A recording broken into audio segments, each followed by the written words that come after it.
اعوذ باللہ من الشیطان الرجیم بسم اللہ الرحمن الرحیم۔ خطبات جمعہ اور خطبات عیدین میں رسول اللہ صلی اللہ علیہ وسلم کی سنت مطہرہ۔ قمر داؤد کھوکھر، آسٹریلیا۔ روزنامہ الفضل انٹرنیشنل، ہفتہ 23 ستمبر 2023۔ نماز عید میں رسول اللہ صلی اللہ علیہ وسلم کا طریق مبارک یہی ثابت ہے کہ آپ صلی اللہ علیہ وسلم سورہ قاف اور سورۃ القمر یا سورۃ الاعلیٰ اور سورۃ الغاشیہ کی الگ ترتیب دونوں رکعات میں تلاوت فرمایا کرتے تھے۔ اللہ تعالیٰ فرماتا ہے، قُلِ الْحَمْدُ لِلَّهِ وَسَلَامٌ عَلَىٰ عِبَادِهِ الَّذِينَ اصْطَفَىٰ۔ النمل آیت نمبر 60۔ تو کہہ دے، اللہ ہی ہر تعریف کا مستحق ہے اور سلامتی ہو اس کے ان بندوں پر جن کو اس نے چن لیا۔ اللہم صلی علی وسلم وبارک علی محمد وعلی آلہ بعدد ہمہ وغمہ وحزنہ لہذہ الامہ وانزل علیہ انوار رحمتک الی الابد۔ اللہ تعالیٰ نے قرآن مجید فرقان حمید میں رسول اللہ صلی اللہ علیہ وسلم کے بارے میں یہ فرمایا ہے کہ لقد کان لکم فی رسول اللہ اسوۃ حسنہ۔ الاحزاب آیت نمبر 22۔ تمہارے لیے اللہ کے رسول میں ایک اعلیٰ نمونہ ہے۔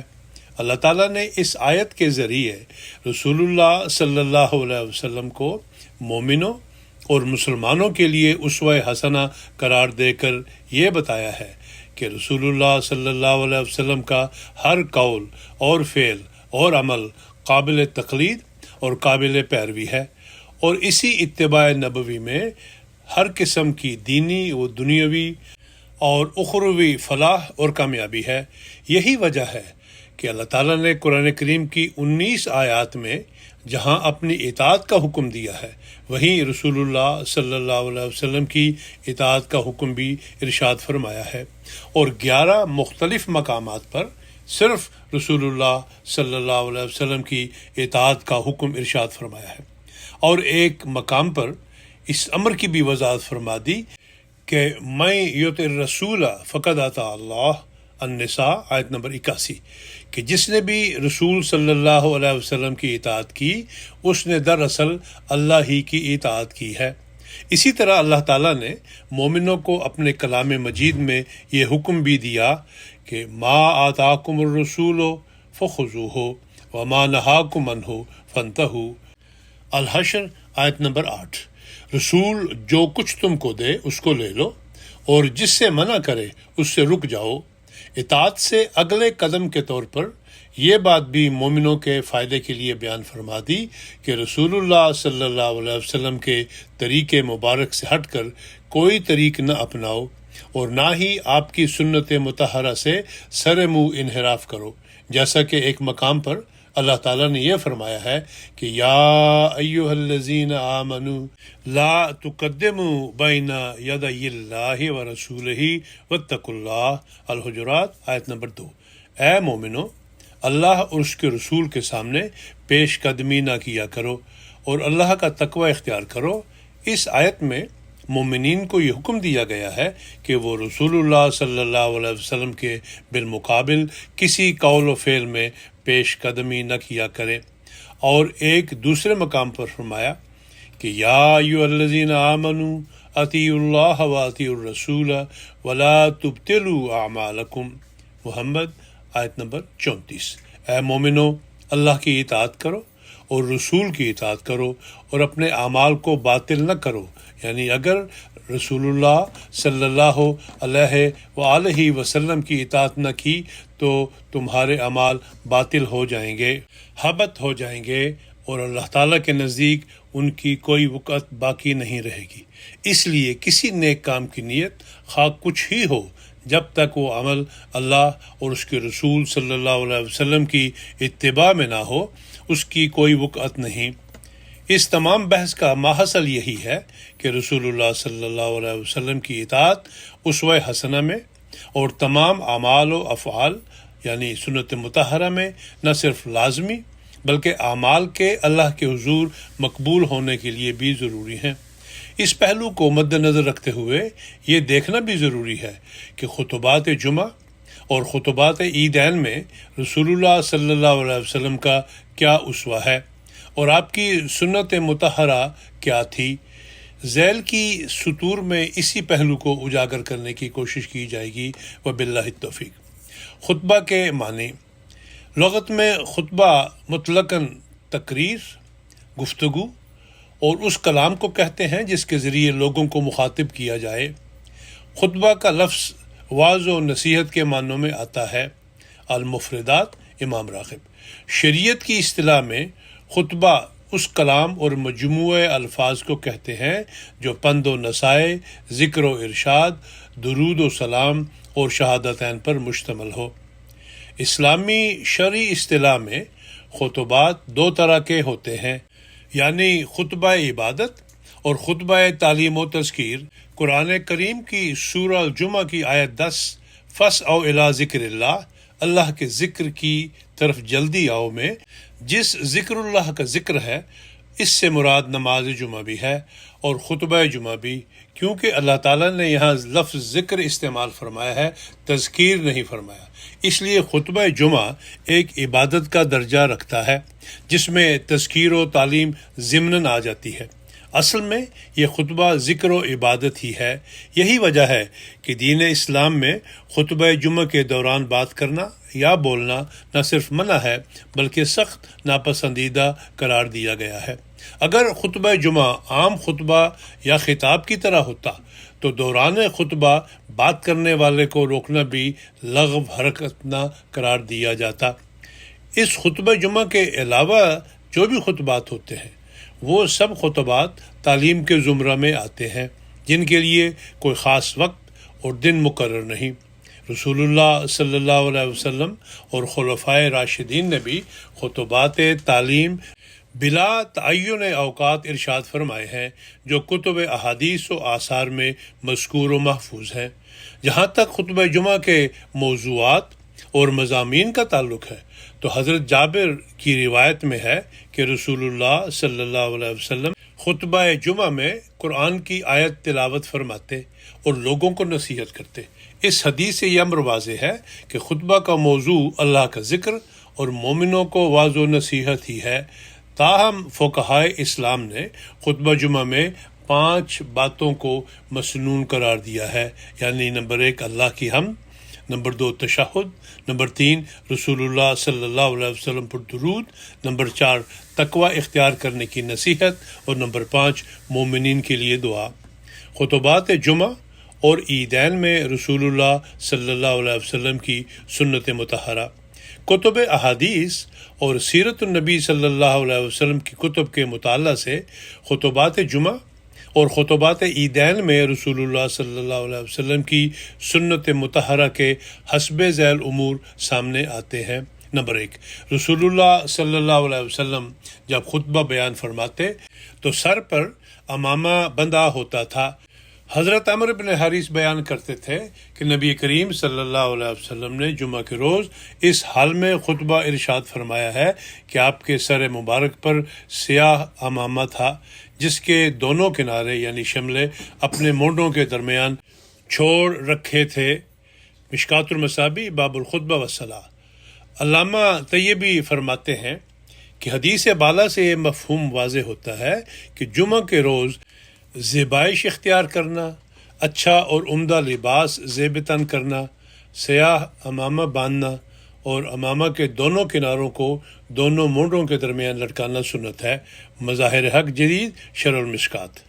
نمبر 2، رسول اللہ صلی اللہ علیہ وسلم جب خطبہ کے لیے کھڑے ہوتے تو خطبہ شروع کرنے سے پہلے السلام علیکم ورحمۃ اللہ وبرکاتہ کے کلمات سے حاضرین صحابہ کو متوجہ فرماتے تھے۔ نمبر 3، رسول اللہ صلی اللہ علیہ وسلم خطبہ ہمیشہ کھڑے ہو کر دیتے تھے اور تیر و کمان کا سہارا لیا کرتے تھے۔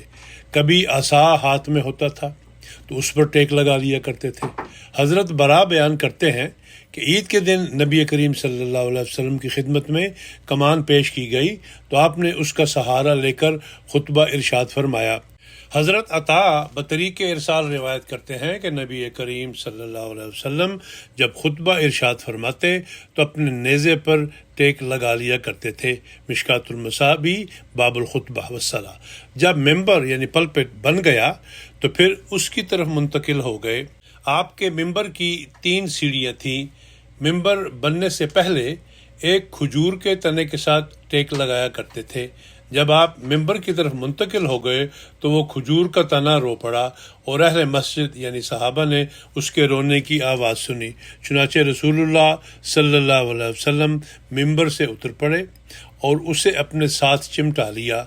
آج کے دور میں اسی سنت کی پیروی میں ڈائس یا روسٹرم کا سہارا لیا جاتا ہے۔ صحیح بخاری کتاب الانبیاء باب و علامات النبوہ۔ رسول اللہ صلی اللہ علیہ وسلم جب ممبر پر تشریف لاتے تو روئے مبارک حاضرین کی طرف کر کے سلام کرتے، پھر بیٹھ جاتے اور حضرت بلال اذان شروع کر دیتے۔ اذان ختم ہوتے ہی بغیر وقفہ کے کھڑے ہو جاتے اور خطبہ ارشاد فرماتے۔ خطبہ اولیٰ کے بعد بیٹھ جاتے اور فوراً کھڑے ہو کر خطبہ ثانیہ دیتے تھے۔ عیدگاہ میں جہاں رسول اللہ صلی اللہ علیہ وسلم نے عید کی نماز پڑھائی وہاں کوئی ممبر نہ تھا۔ وہاں رسول اللہ صلی اللہ علیہ وسلم نے زمین پر ہی کھڑے ہو کر خطبہ ارشاد فرمایا۔ حضرت جابر کی روایت میں ذکر ملتا ہے کہ آپ نے عید کی نماز سے فارغ ہونے کے بعد حضرت بلال کے کندھے کا سہارا لے کر خطبہ ارشاد فرمایا۔ کبھی خطبہ اونٹنی پر بیٹھ کر بھی ارشاد فرمایا، جیسا کہ حضرت ابو سعید خدری کی روایت میں مذکور ہے، یا جیسا کہ خطبہ حجۃ الوداع رسول اللہ صلی اللہ علیہ وسلم نے اپنی اونٹنی کو سوا پر بیٹھ کر دیا تھا، گو کہ یہ خطبہ جمعہ نہیں تھا۔ قرآن کریم کی سورہ الجمعہ کی آیت کے الفاظ وَتَرَكُوكَ قَائِمًا اور تجھے اکیلا کھڑا ہوا چھوڑ دیں گے سے بھی یہ واضح ہوتا ہے کہ رسول اللہ صلی اللہ علیہ وسلم خطبہ کھڑے ہو کر ہی ارشاد فرماتے تھے۔ امام شافعی کے نزدیک کھڑے ہو کر خطبہ پڑھنا خطبہ کی شرط ہے، جبکہ حنفیہ کے نزدیک سنت ہے۔ مظاہر حق جدید شرح مشکات المصابیح۔ نمبر 4، رسول اللہ صلی اللہ علیہ وسلم خطبہ کے آغاز میں اللہ تعالیٰ کی حمد و تعریف بیان فرماتے جس کا وہ مستحق ہے۔ کبھی آپ فرماتے ان الحمد للہ احمدہ، یعنی کامل حمد کا مستحق اللہ تعالیٰ ہی ہے، میں اس کی حمد بیان کرتا ہوں۔ اور کبھی اللہ تعالیٰ کی حمد کے لیے یہ کلمات ادا فرماتے الحمد للہ نحمدہ ونستعینہ، ہر حمد کا مستحق اللہ ہی ہے، ہم اس کی تعریف کرتے ہیں اور اسی سے مدد مانگتے ہیں۔ نمبر 5، رسول اللہ صلی اللہ علیہ وسلم خطبہ کے آغاز میں تشہد بھی پڑھتے تھے۔ آپ صلی اللہ علیہ وسلم نے فرمایا جس خطبہ میں تشہد نہ ہو وہ ید جزما یعنی ایک ٹنڈے کٹے ہوئے ہاتھ کی مانند ہے۔ جامع ترمذی مشکات المصابیح۔ نمبر 6، رسول اللہ صلی اللہ علیہ وسلم خطبہ میں تشہد یا حمد و ثنا کے بعد اما بعد کے الفاظ ادا فرماتے تھے۔ شارحین حدیث نے یہ لکھا ہے کہ اما بعدو کے الفاظ سب سے پہلے حضرت داؤد علیہ السلام نے استعمال فرمائے تھے۔ قرآن کریم کی سورہ صاد کی آیت 20 میں اللہ تعالیٰ نے حضرت داؤد علیہ السلام کو فصل الخطاب کے عطا کیے جانے کا ذکر فرمایا ہے۔ بعض مفسرین نے فصل الخطاب سے اما بعدو کے الفاظ مراد لیے ہیں۔ اس آیت کی تفسیر میں امام شعبی نے لکھا ہے کہ حمد و ثنا کے بعد جب آدمی مقصد بیان کرنا چاہتا ہے اور بیان مقصد سے پہلے اما بعد کہتا ہے تو یہ فصل الخطاب ہے۔ تفسیر مظہری از قاضی محمد ثناء اللہ مجددی۔ علامہ بیضاوی نے لکھا ہے کہ اما بعدو کے الفاظ فصل الخطاب اس لیے ہیں کہ یہ حمد و ثنا کو بیان مقصد سے جدا کر دیتے ہیں۔ تفسیر بیضاوی زیر آیت حاضر۔ ایک روایت کے مطابق اما بعدو کے الفاظ سب سے پہلے کعب بن لوئی نے استعمال فرمائے تھے۔ زمانہ جاہلیت میں کعب بن لوئی وہ پہلا شخص تھا جس نے جمعہ کے دن کا نام عروبہ رکھا، یعنی عظمت والا کھلا ہوا دن۔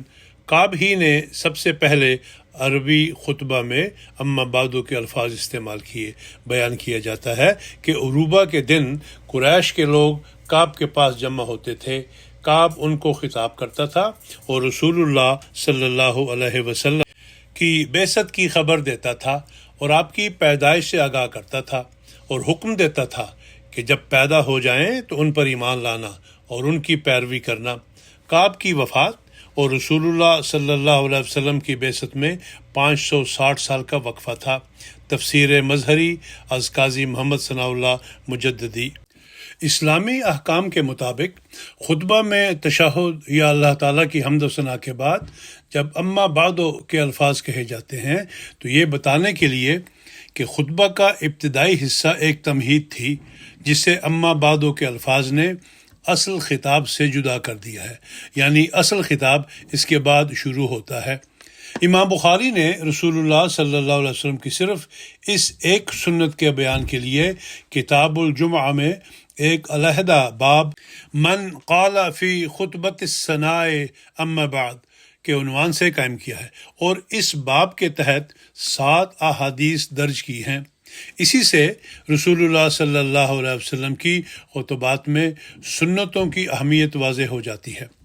نمبر 7، رسول اللہ صلی اللہ علیہ وسلم کے بعض خطبات کے آغاز میں یہ کلمات بھی ملتے ہیں: فَإِنَّ خَيْرَ الْحَدِيثِ كِتَابُ اللَّهِ وَخَيْرَ هَدْيٍ هَدْيُ مُحَمَّدٍ صلی اللہ علیہ وسلم وَشَرَّ الْأُمُورِ مُحْدَثَاتُهَا وَكُلُّ مُحْدَثَةٍ بِدْعَةٌ وَكُلُّ بِدْعَةٍ ضَلَالَةٌ وَكُلُّ ضَلَالَةٍ فِي النَّارِ، یعنی سب سے بہترین کلام اللہ کی کتاب ہے اور سب سے زیادہ ہدایت یافتہ اور خیر کا راستہ محمد صلی اللہ علیہ وسلم کا ہے، اور بدترین کام وہ ہیں جو دین میں نئے داخل کر لیے جائیں، اور یہ تمام داخل کیے جانے والے کام بدعت ہیں، اور تمام بدعتیں گمراہیاں ہیں، اور تمام گمراہیاں دوزخ میں لے جانے والی ہیں۔ صحیح مسلم کتاب الجمعہ۔ نمبر 8، رسول اللہ صلی اللہ علیہ وسلم افصح العرب تھے، اور آپ صلی اللہ علیہ وسلم کو اللہ کی طرف سے جوامع الکلم عطا کیے گئے تھے، یعنی ایسے کلمات جو باوجود مختصر ہونے کے معنی کثیرہ اور حقائق عظیمہ پر مشتمل ہوں۔ آپ کے خطبہ کے کلمات مختصر اور جوامع الکلم کا شاہکار ہوتے تھے۔ رسول اللہ صلی اللہ علیہ وسلم کا سب سے بہترین خطبہ وہ ہے جو رسول اللہ صلی اللہ علیہ وسلم نے غزوہ تبوک کے موقع پر دیا تھا۔ یہ خطبہ جوامع الکلم میں سے ہے۔ اس خطبہ کے اصل عربی الفاظ بھی محفوظ ہیں اور ان کا ترجمہ بھی موجود ہے۔ نمبر 9، رسول اللہ صلی اللہ علیہ وسلم جب خطبہ دیتے تو ایک خطبہ کے بعد بیٹھ جاتے اور پھر دوبارہ کھڑے ہو کر دوسرا خطبہ دیتے۔ حضرت جابر بن سمرہ بیان کرتے ہیں کہ نبی کریم صلی اللہ علیہ وسلم 2 خطبات بیان فرمایا کرتے تھے اور دونوں کے درمیان بیٹھا کرتے تھے۔ ان خطبوں میں آپ قرآن کریم پڑھتے تھے اور لوگوں کو نصیحت فرمایا کرتے تھے۔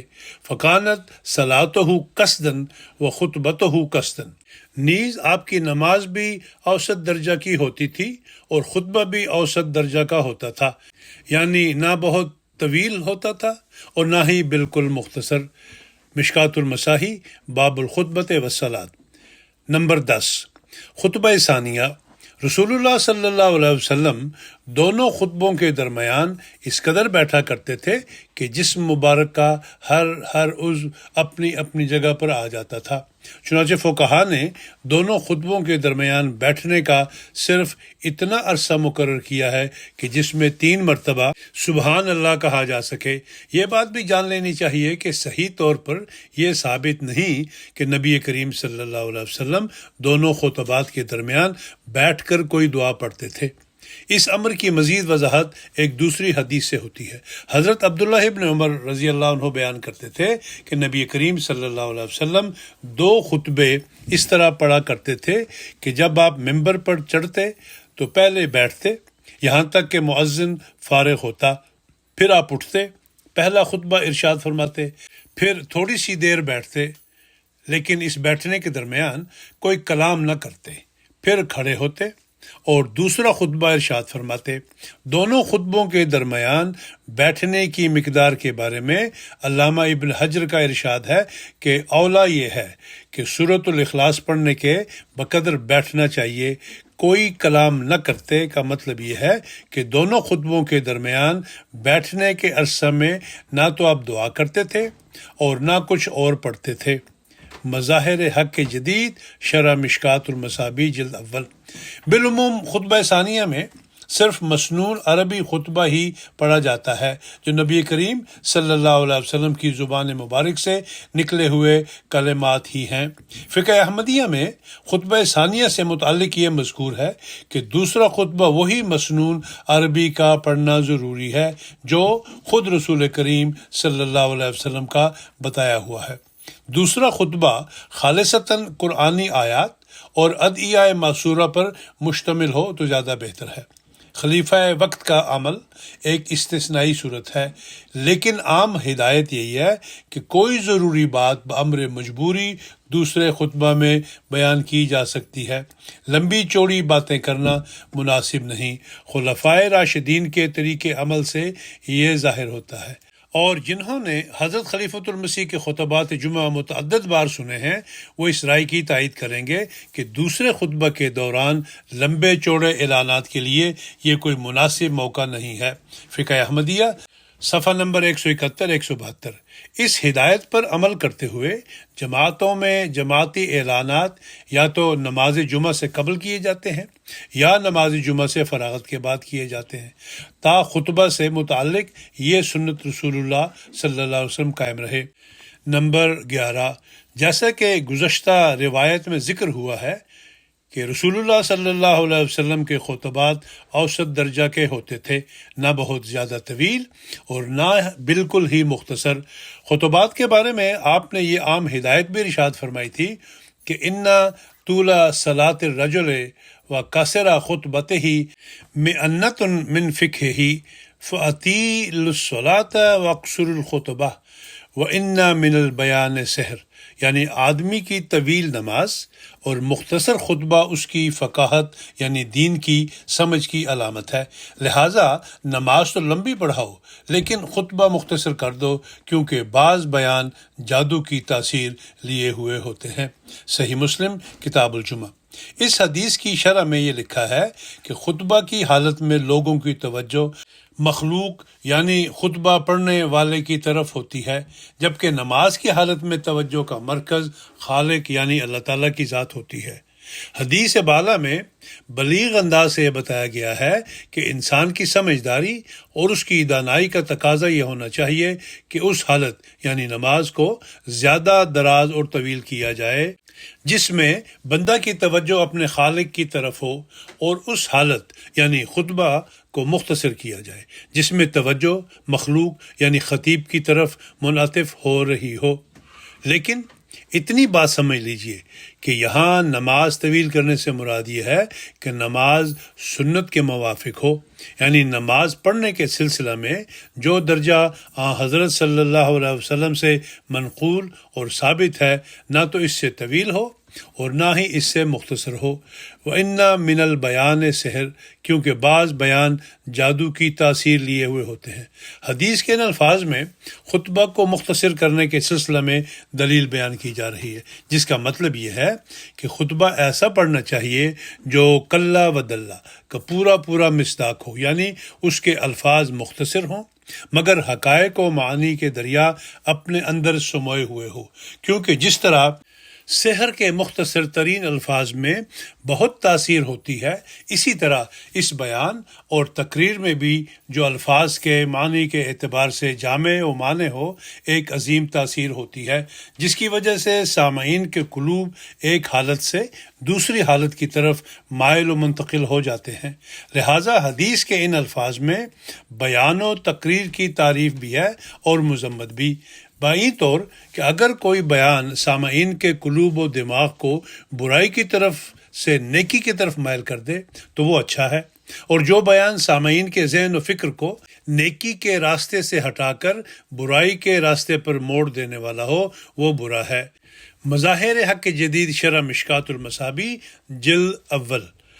مذکورہ بالا حدیث کی تشریح سے خطبہ جمعہ کے مختصر کرنے اور نماز جمعہ کے طویل کرنے کی حکمت بھی واضح ہو جاتی ہے۔ حضرت عمرو بن العاص بیان فرماتے تھے کہ ایک دن ایک شخص کھڑا ہوا اور اس نے بہت لمبی تقریر کی، یہاں تک کہ سننے والے اکتا گئے۔ عمرو نے کہا، اگر یہ شخص اپنی تقریر میں اعتدال و میانہ روی سے کام لیتا تو یہ اس کے لیے بہتر تھا، کیونکہ میں نے رسول اللہ صلی اللہ علیہ وسلم کو یہ فرماتے ہوئے سنا ہے کہ لقد رأیت او امرت ان تجوز فی القول فإن الجواز هو خیر، یعنی میں نے جانا ہے یا مجھے حکم دیا گیا ہے کہ میں مختصر تقریر کروں اور اختصار بہت بہتر ہے۔ مشکات المصابیح۔ 5ویں صدی ہجری کے مجدد اور حکیم الملت امام غزالی نے بھی لکھا ہے کہ خطبہ زیادہ طویل نہ ہو، نہ اس میں غنا ہو، بلکہ مختصر ہو، بلیغ ہو اور تمام مضامین کا جامع ہو۔ احیاء علوم الدین جلد اول صفحہ نمبر 327۔ فقہ احمدیہ میں یہ وضاحت موجود ہے کہ عام اصول یہ ہے کہ خطبہ چھوٹا اور نماز لمبی ہو، سوائے اس کے کہ کوئی خاص قومی ضرورت لمبے خطبہ کی مقتضی ہو یا خلیفہ وقت خود ایسا کرنا ضروری سمجھے، کیونکہ خلیفہ وقت قوم کی بہبود کے مرکزی ذمہ دار ہوتے ہیں اور جماعت کا وقت ان کے وقت کے تابع ہوتا ہے۔ یہ ایک مخصوص حق ہے جس کا کوئی دوسرا علی الاطلاق حقدار نہیں۔ فقہ احمدیہ صفحہ نمبر 170۔ نماز لمبی ہونے کے متعلق صحابی رسول صلی اللہ علیہ وسلم حضرت جابر بن عبداللہ فرماتے تھے کہ رسول اللہ صلی اللہ علیہ وسلم سے پوچھا گیا، ای الصلاۃ افضل؟ قال طول القنوت، یعنی کون سی نماز افضل ہے؟ فرمایا جس میں قیام لمبا ہو۔ صحیح مسلم۔ حضرت عبداللہ ابن حبشی الخثعمی سے مروی ایک دوسری روایت میں ہے کہ رسول اللہ صلی اللہ علیہ وسلم سے پوچھا گیا، ای الصلاۃ افضل؟ قال طول القیام، یعنی کون سی نماز افضل ہے؟ فرمایا جس میں قیام لمبا ہو۔ سنن ابو داود۔ ان روایات سے بھی یہی نتیجہ نکلتا ہے کہ نماز جمعہ خطبہ جمعہ سے لمبی ہی ہونی چاہیے۔ نمبر 12، رسول اللہ صلی اللہ علیہ وسلم بعض اوقات خطبہ کے لیے صرف قرآن کریم کی کوئی سورت تلاوت فرماتے۔ روایت میں سورہ قاف اور سورہ الملک کا ذکر ملتا ہے۔ ایک صحابیہ حضرت ہشام بنت حرس بن نعمان فرماتی ہیں کہ میں نے سورہ قاف رسول اللہ صلی اللہ علیہ وسلم کی زبان مبارک سے صرف اس طرح سیکھی ہے کہ آپ ہر جمعہ ممبر پر جب لوگوں کے سامنے خطبہ ارشاد فرماتے تھے تو یہ سورت پڑھا کرتے تھے اور میں سن کر یاد کر لیتی تھی۔ زاد المعاد جلد اول صفحہ نمبر 357۔ حضرت یعلا بن امیہ بیان فرماتے تھے کہ میں نے نبی کریم صلی اللہ علیہ وسلم کو ممبر پر یہ آیت پڑھتے ہوئے سنا ہے، وَنَادَوْا يَا مَالِكُ لِيَقْضِ عَلَيْنَا رَبُّكَ، اور وہ پکاریں گے کہ اے مالک تیرا رب ہمیں موت ہی دے دے۔ سورہ زخرف آیت نمبر 78۔ مشکات المصابیح۔ نمبر 13، رسول اللہ صلی اللہ علیہ وسلم مختصر خطبہ دینے کے بعد جمعہ کی نماز میں سورۃ الجمعہ اور سورۃ المنافقون یا سورۃ العلیٰ اور سورۃ الغاشیہ کی الگ ترتیب دونوں رکعات میں تلاوت فرمایا کرتے تھے۔ امام المحدثین امام ابن قیم الجوزی نے اس تعلق میں یہ لکھا ہے کہ یہ مستحب نہیں کہ مذکورہ بالا ہر صورت میں سے کچھ حصہ یا ایک صورت 2 رکعتوں میں پڑھی جائے، کیونکہ یہ خلاف سنت ہے اور صرف جاہل امام اس پر مداومت کرتے ہیں۔ زاد المعاد جلد اول صفحہ نمبر 322۔ اسی طرح نماز عید میں رسول اللہ صلی اللہ علیہ وسلم کا طریق مبارک یہی ثابت ہے کہ آپ سورۃ قاف اور سورۃ القمر یا سورۃ العلیٰ اور سورۃ الغاشیہ کی الگ ترتیب دونوں رکعات میں تلاوت فرمایا کرتے تھے۔ نتیجہ، جمعہ کی نماز کتنی طویل ہو سکتی ہے، اس بات کا اندازہ بھی ان مذکورہ بالا صورتوں کی تلاوت سے لگانا آسان ہو جاتا ہے۔ یعنی اگر سنت نبوی صلی اللہ علیہ وسلم کی پیروی میں جمعہ کی نماز میں ان صورتوں کی تلاوت کی جائے تو اس طرح نماز 12 سے 15 منٹوں میں ختم ہو سکتی ہے۔ نمبر 14، رسول اللہ صلی اللہ علیہ وسلم کی خطبات میں ایک سنت یہ بھی تھی کہ اگر کسی کام کے حکم کی یا ممانعت کی ضرورت ہوتی تو آپ خطبہ ہی میں بتا دیتے یا منع فرما دیتے تھے، جیسا کہ خطبہ کے دوران ایک صحابی سلیق غطفانی مسجد میں آ کر بیٹھ گئے تو رسول اللہ صلی اللہ علیہ وسلم نے فرمایا، سلیق اٹھو اور 2 رکعتیں پڑھ لو۔ یا ایک صحابی کے قحط کا ذکر کرنے پر خطبہ کے دوران ہی بارش کے لیے دعا فرمائی۔ اسی طرح لوگوں کی گردنیں پھاندنے والوں کو منع فرمایا اور بیٹھ جانے کا حکم دیا۔ حضرت جابر سے روایت ہے کہ رسول اللہ صلی اللہ علیہ وسلم ایک مرتبہ جمعہ کے روز یعنی خطبہ کے لیے ممبر پر کھڑے ہوئے اور صحابہ سے فرمایا کہ خطبہ سننے کے لیے بیٹھ جاؤ۔ حضرت عبداللہ ابن مسعود نے جب یہ سنا تو وہ مسجد کے دروازہ پر ہی بیٹھ گئے۔ رسول اللہ صلی اللہ علیہ وسلم نے انہیں دیکھ لیا تو فرمایا، عبداللہ ابن مسعود یہاں آ جاؤ۔ مشکات المصابی باب الخطبہ والصلاۃ۔ حضرت انس کی روایت میں ہے کہ رسول اللہ صلی اللہ علیہ وسلم خطبہ دے رہے تھے کہ ایک شخص آیا اور بولا، قیامت کب ہوگی؟ لوگوں نے اس کی طرف اشارہ کیا کہ خاموش رہے، وہ نہ مانا اور اس نے دوبارہ وہی بات کہی۔ رسول اللہ صلی اللہ علیہ وسلم نے فرمایا، تم نے اس کے لیے کیا تیاری کی ہے؟ اس نے جواب دیا، صرف اللہ اور اس کے رسول صلی اللہ علیہ وسلم کی محبت۔